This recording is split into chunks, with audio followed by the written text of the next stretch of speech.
ഉള്ളിലൊരു യുദ്ധം നടക്കുമ്പോ, വീട്ടിലൊരു സംഘർഷം നടക്കുമ്പോ, നിങ്ങളുടെ പാപവും നിങ്ങളുടെ പുണ്യവും തമ്മിലൊരു യുദ്ധം നടക്കുമ്പോ പറയണം, ആരാണ് എന്റെ സമാധാനം?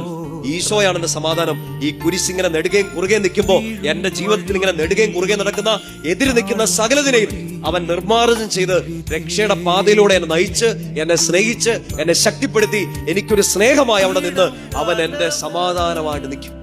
പറഞ്ഞേ ഹല്ലേലൂയ. സമാധാനം എടുത്തു കളയാൻ വേണ്ടി എന്റെ പ്രിയപ്പെട്ട മക്കളെ, നാടും ദേശവും അധികാരങ്ങളും മനുഷ്യരും പിശാചും ഒക്കെ ശ്രമിക്കും. എനിക്കൊരു സമാധാനമുണ്ട്, എന്റെ ഈശോ എന്റെ കൂടെയുണ്ട്, എന്നെ സ്നേഹിക്കുന്ന എന്റെ ഈശോ എന്റെ കൂടെയുണ്ട്. സന്തോഷമുണ്ടേ? ഹല്ലേലൂയ. ശക്തിയോടെ പറഞ്ഞേ ഹല്ലേലൂയ. കൊളോസ്യോസ്യർക്ക് എഴുതിയ ലേഖനത്തിൽ 1-ാം അധ്യായം 20-ാം വാക്യം. എഫെസോസിൽ നിന്നൊക്കെ മുമ്പോട്ട് മറിക്കുക, ഫിലിപ്പിയിൽ നിന്ന് മുമ്പോട്ട് മറിക്കുക. കൊളോസ്യോസ്യർക്ക് എഴുതിയ ലേഖനത്തിൽ 1-ാം അധ്യായം 20-ാം വാക്യം.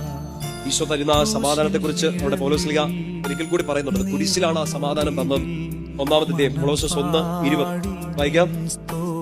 സ്വർഗത്തിലും ഭൂമിയിലുമുള്ള എല്ലാ വസ്തുക്കളെയും അവനിലൂടെ അവിടുന്ന് തന്നോട് അനുരഞ്ജനിപ്പിക്കുകയും, ഇവർക്ക് വായിച്ചേ, അവൻ കുരിശിൽ ചിന്തിയ രക്തം വഴി സമാധാനം സ്ഥാപിക്കുകയും ചെയ്തു. അപ്പൊ ആ സമാധാനം നമുക്ക് എവിടുന്ന് കിട്ടി?